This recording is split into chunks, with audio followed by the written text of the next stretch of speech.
What about missiles initiative for Ukraine that Czech founded?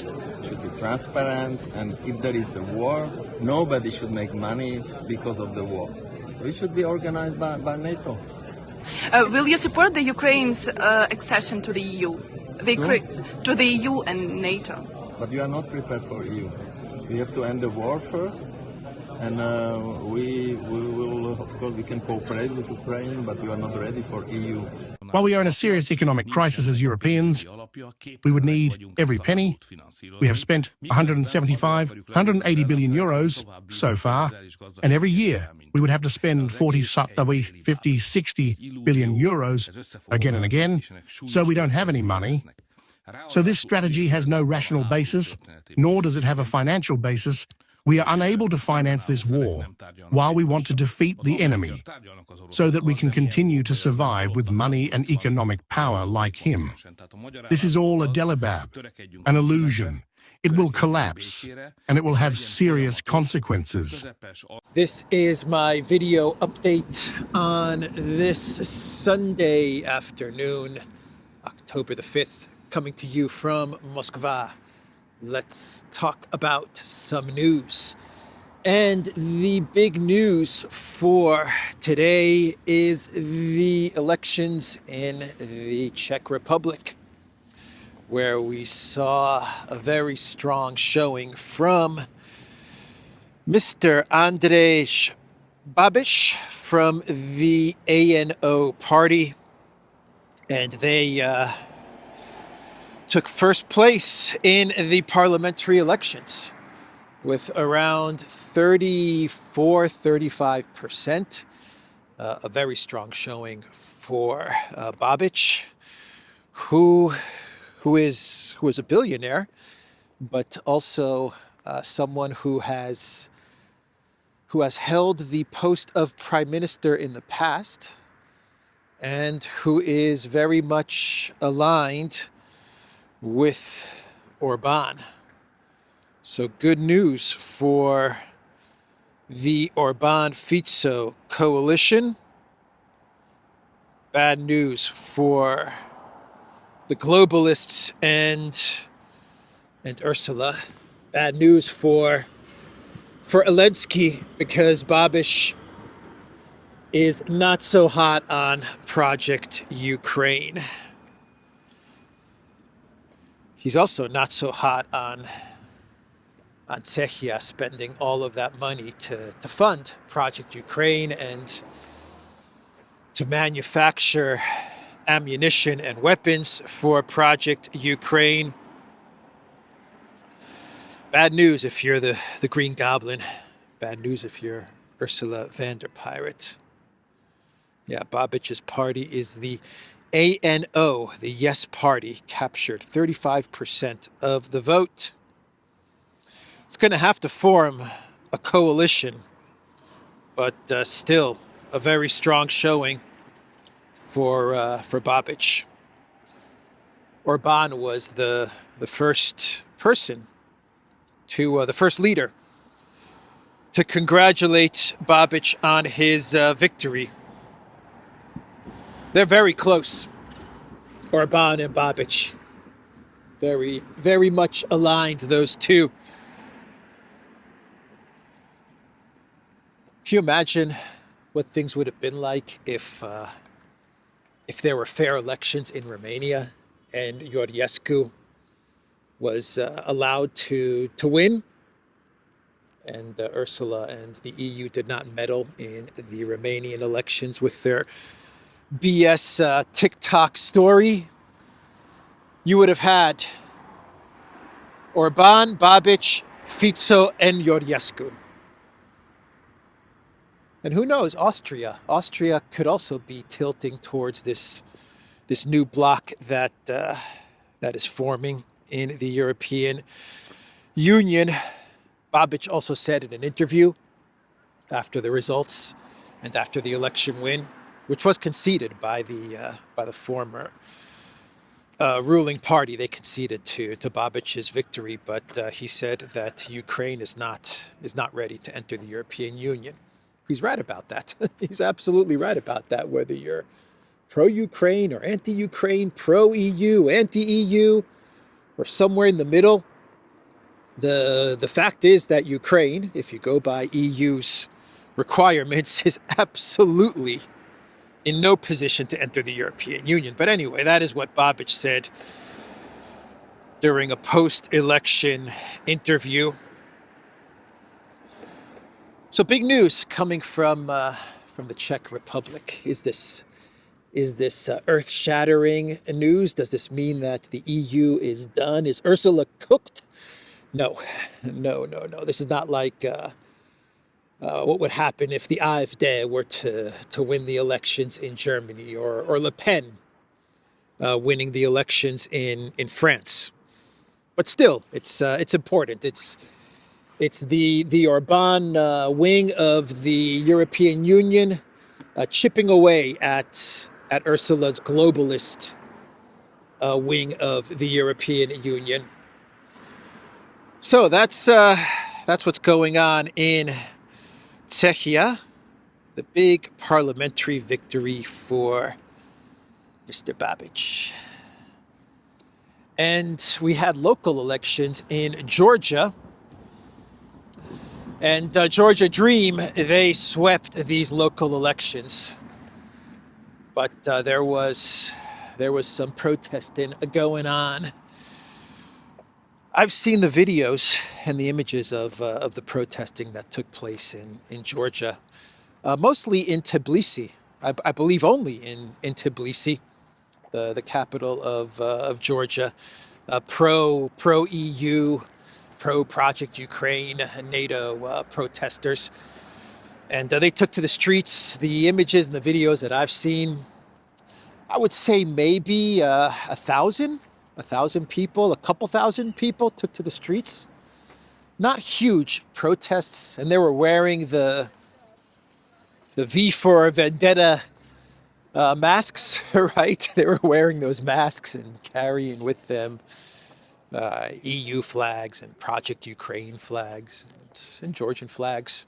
And they're very upset at the fact that Georgia is not moving closer to the European Union. Very upset that Georgia is not becoming a second front against Russia. Some of the protesters actually were burning Russian flags, or they tried to burn Russian flags. I've seen some of the videos, and they were not having much luck burning the Russian flags as they were wearing their Guy Fawkes masks, right? Their V for Vendetta masks. Yeah, the whole thing looked very, very organic, very, very grassroots protests. Not at all, man. This thing was very poorly staged, poorly put together from the EU and their various NGOs and think tanks.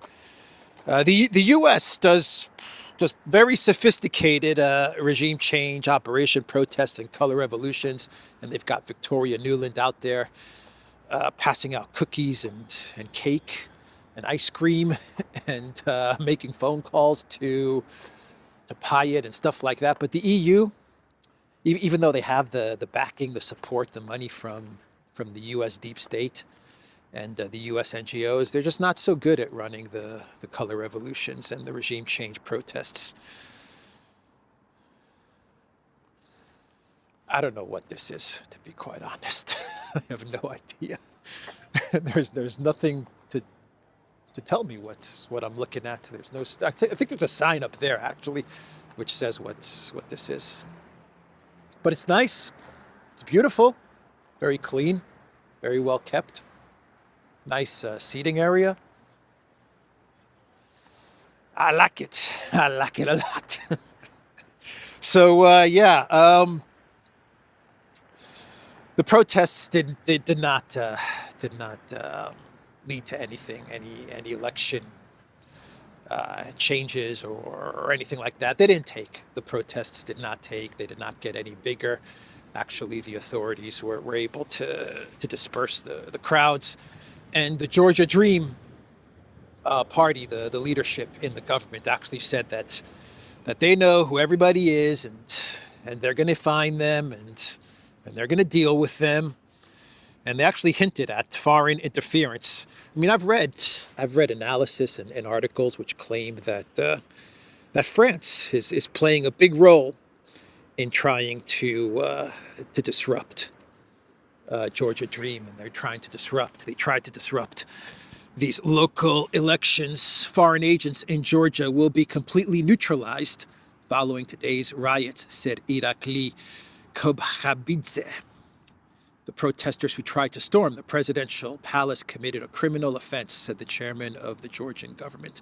This is coming from Zlati 71. Yeah, Mr.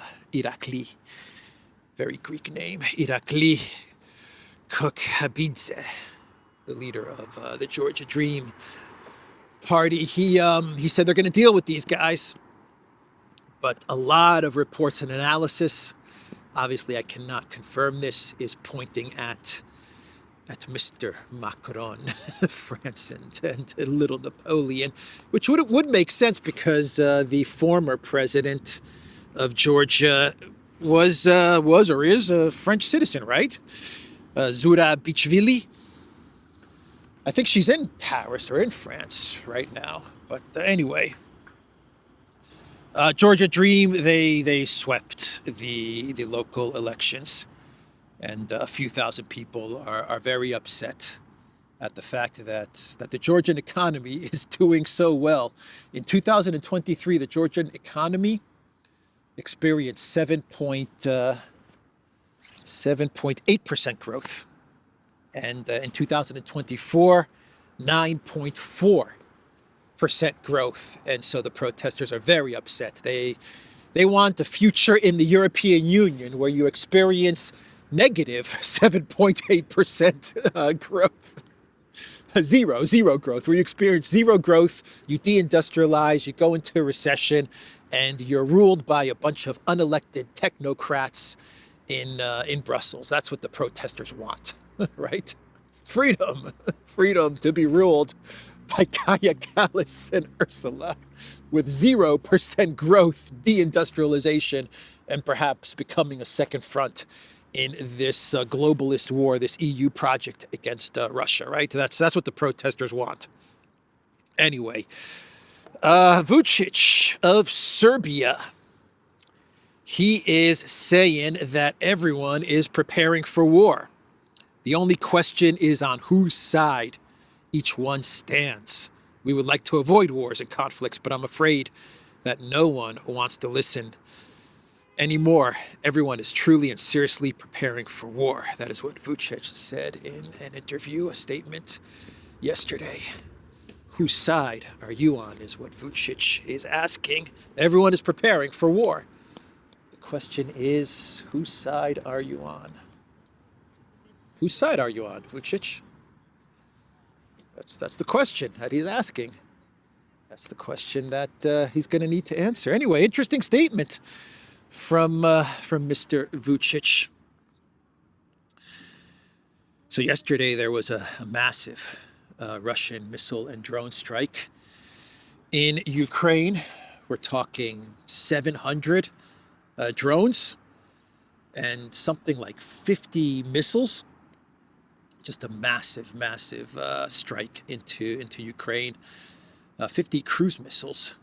Once again, from Zlati 71, 50 cruise missiles, KH-101s, Calibrs, as well as Kinzhal missiles from MiG-31 fighters. Russian military targeted everything, man. Lviv, Zaporozhye, Odessa, Chernihiv, all over Ukraine, and the targets were the energy facilities, energy infrastructure, and the railway lines, the railway links. So the Ukraine media and Telegram channels, they're saying that this was probably one of the most devastating strikes on Ukraine's energy infrastructure. Russia is pounding Ukraine's energy infrastructure over the past couple of days. They're really hitting it hard, and the railway lines. So I was watching Alexander's video, and he made a point that this is something that Russia is starting to do more of, to go after Ukraine's railway system. And if Russia continues to go after Ukraine's railway system and destroys Ukraine's railway system, that would mean that it would be catastrophic for the Ukraine forces on the front lines, because they would not be able to get much of their supplies via rail. This is something that Russia has not really gone after over the past 3-4 years, but it does look like they're now going to destroy Ukraine's railway links. So that's big news, big strikes, and just think about it. This is 700 drones. And just the other day, we had another 500 drone and missile strikes. And the day before that, it was 600. And before that, it was like 650. And this is happening every other day, or every 2-3 days. You're getting big Russian strikes in the hundreds. The thinking is that in the next couple of weeks, in the next couple of months, the strikes are going to be in the thousands, right? 1,000 Russian drones, and they're going to be almost daily. That's what a lot of analysts are saying. So you're going from 500, 600, 700. I mean, last year it was what, 100 or 200, 300. Now you're at 500, 600, 700, and who knows? In the next couple of months, you could be looking at 1,000 plus drones, and that could be happening on a daily basis or every other day, along with the missile strikes, which the Ukraine Patriots, the Wonder Weapon Patriot, according to the Financial Times, not coming from Alex. This is coming from the very trustworthy Financial Times. They reported that the Patriot systems are not effective against the Russian missiles.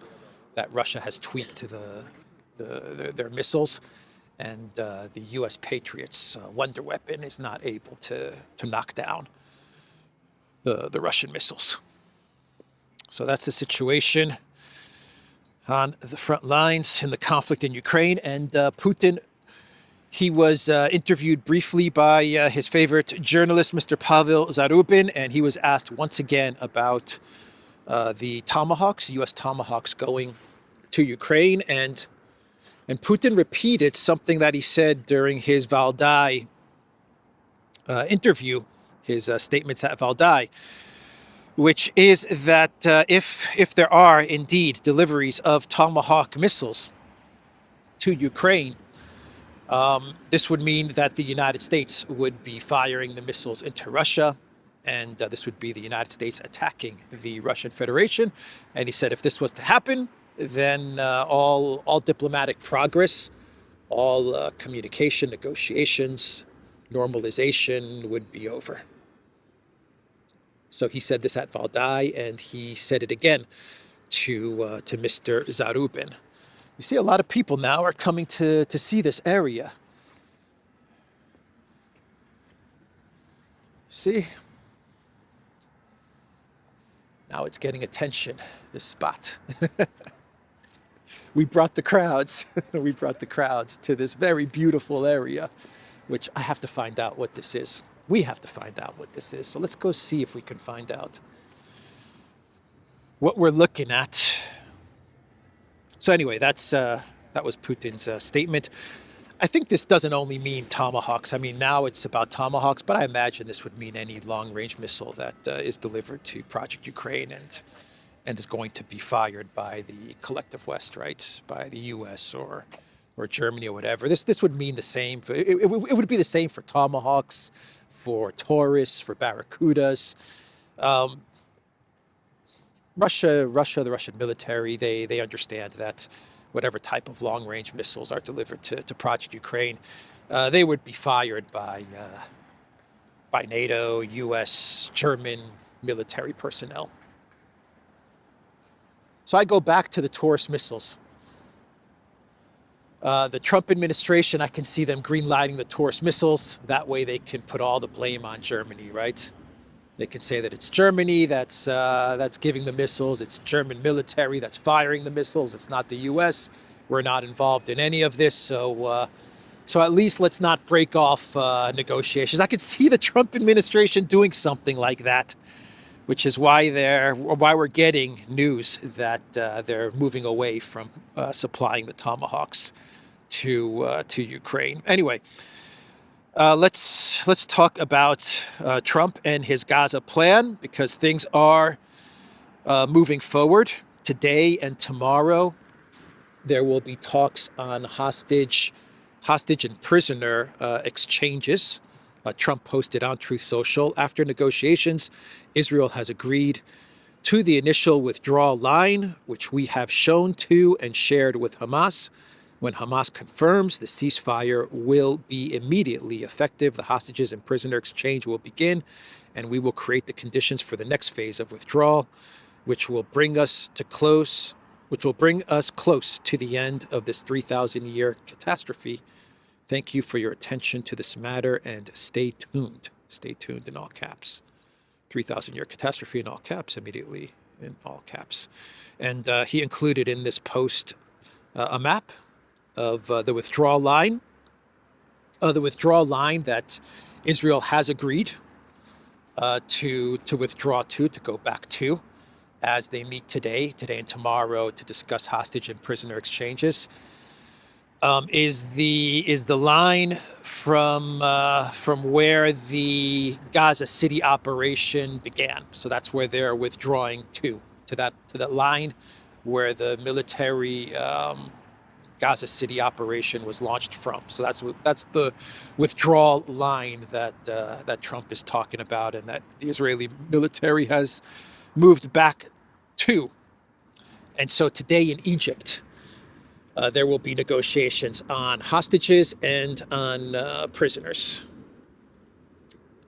Witkoff and Kushner are going to be in Egypt negotiating, mediating, whatever you want to call it. Witkoff and Kushner, Jared Kushner. So that's what's going on in Cairo. Trump brokered Gaza deal. Netanyahu warns, first bring the hostages. So that's an update on the 20-point peace plan. And let's do an update on the flotilla. What's going on there? Because the flotilla did not make it through to Gaza, and the passengers on board the flotilla, they were taken into custody. Israel took them into custody. They then deported a lot of them. There still are some people, passengers on the flotilla, who are in Israel. From my understanding of things, about 100 or 120 are still in Israel, but a lot of them were sent to Turkey, and they have started to speak to the media. And some of the passengers on the flotilla, they are saying that they were treated very poorly by Israeli military. They say that Greta Thunberg was treated very poorly. Now, I don't know if Greta was deported or if she is still in Israel, but some of them are giving accounts of abuse towards Greta Thunberg. I don't know if this is true or not true, but we're going to have to wait to see what Greta says, actually. But I don't know where Greta is. I have no idea if she has been deported or if she is still in Israel. Anyway, that's an update on what's going on there. I would say let's wait to see what Greta has to say, where she is, where she gets deported to, and let's hear her statement as to what happened. Belgorod, the white city, right? Nothing on this side. It's just on this side. Belgorod.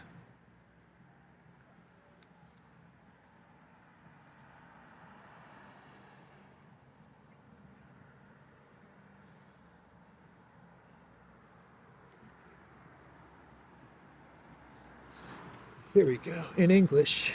Here. Gorky Boulevard. A large fragment of the White Town Fortress Wall foundation, built in the late 16th century, has survived until this day. The Fortress of White Town. The fortress walls of Moscow. Okay, very cool. All right, so let's do a clown world and we can wrap up this video. And today's clown world takes us to Lithuania, to the airport in Vilnius, where we did not have a drone over the airports, but at around midnight, we had the airport closing down temporarily because of a balloon. Actually, let's go this way. That's right, a balloon over the airport in Vilnius. No drones. No drones, everybody. Balloons now are shutting down airports. There's video of the balloons, or the balloon. I don't know if it's one balloon or many balloons. It's hard to tell from the videos that have been published, but I'll play one of the videos. Actually, two of the videos. One of the videos, you can barely see a dot. It's all black because it's nighttime, so it's all black, and you can see this little dot, and that's the balloon.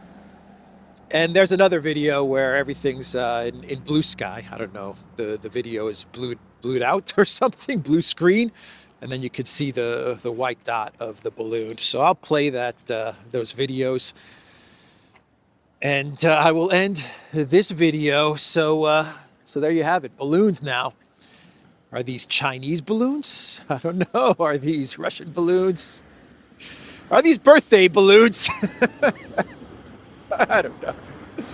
I don't know what's going on, but maybe Ursula should build a balloon wall to deal with the balloons over Vilnius. Big balloon wall. Who knows? Who knows what these balloons are? But they shut down the airport for a little bit. Anyway, that's the video, everybody. theduran.locals.com.